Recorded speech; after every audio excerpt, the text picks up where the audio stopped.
Hello दोस्तों, मेरा नाम सना है और मैं मुंबई की रहने वाली हूँ। मैं मुंबई में अपने पति के साथ रहती हूँ।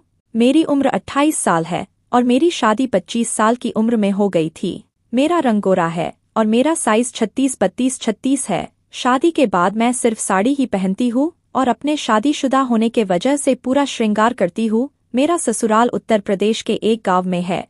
मैं और मेरे पति अक्सर मेरे सास ससुर से मिलने उत्तर प्रदेश जाते हैं। ये बात उस समय की है जब गर्मी के एक महीने में अपने पति के साथ मैं अपने ससुराल गई थी। हमारा गांव का घर काफी पुराना हो चुका था। घर का ऊपरी माला कमजोर हो चुका था और घर के निचले हिस्से के एक कमरे में सीलन लगने लगी थी। तो हमारे घर पहुंचने से पहले ही ससुर जी ने घर की मरम्मत का काम शुरू करवा दिया था। मैं अपने पति के साथ गाँव में रविवार को पहुंची और रविवार को सारे मजदूर छुट्टी पर रहते हैं तो कोई काम पर नहीं आया। पर हमारे गांव पहुंचते ही सोमवार की सुबह 5 बजे एक बुरी दुर्घटना हो गई। मेरे ससुर जी के बहुत ही खास दोस्त का देहांत हो गया जो बगल के गांव में रहते थे, तो उन्हें मेरी सासुमां के साथ वहां जाना था। मेरे पति भी काफी जिद करने लगे कि वो चाचा जी को बहुत पसंद करते थे और उन्हें भी साथ जाना है, पर घर में किसी का रहना जरूरी है क्योंकि आज सोमवार है और मजदूर आने वाले थे और ऊपरी माले का पिलर ठीक करना बहुत जरूरी था। तो सब ने ऐसा तय किया कि मैं घर पर रुक जाऊंगी और मेरे ससुर,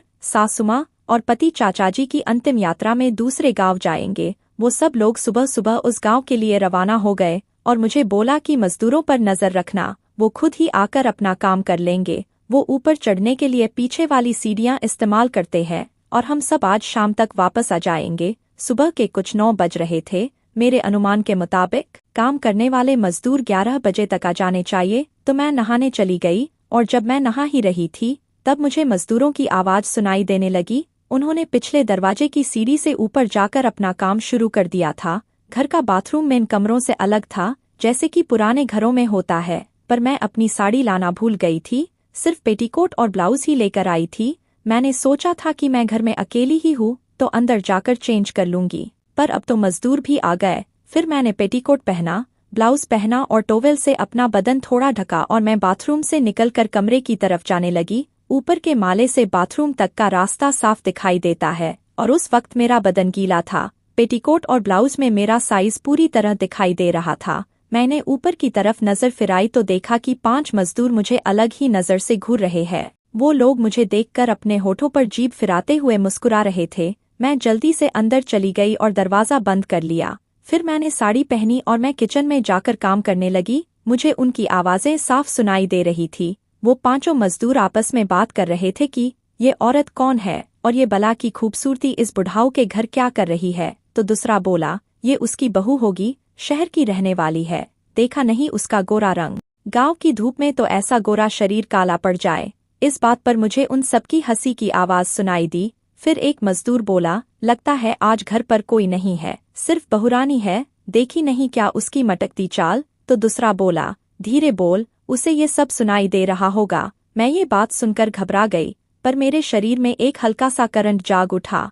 मैंने सोचा कि ये सब मजदूर ऐसे ही होते हैं, कोई तमीज नहीं, तरीका नहीं, इनकी बातों पर ध्यान क्या ही देना।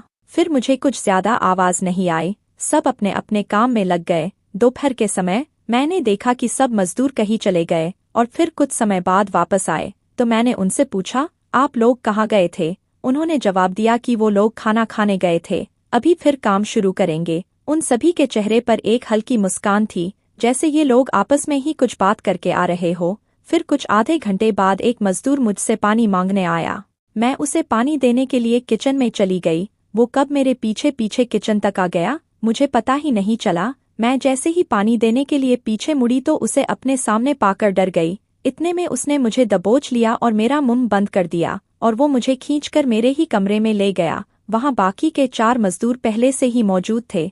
उन्होंने मेरे मुंह पर पट्टी बांध दी और मुझसे बोले कि देख बहुरानी, तुम्हारी जैसी खूबसूरत औरत हमने पहले कभी नहीं देखी।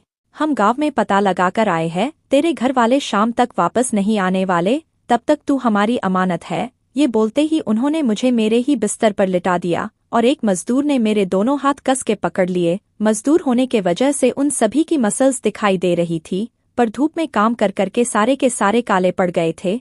फिर वो लोग मुझे अपने मोटे मोटे हथौड़ों से कूटने लगे। मैं जोर से चीखना चाहती थी, पर मुंह पर पट्टी होने के वजह से कुछ नहीं कर पाई। मैं झटपटाने लगी तो तीसरे मजदूर ने आकर मेरी टांगें पकड़ ली।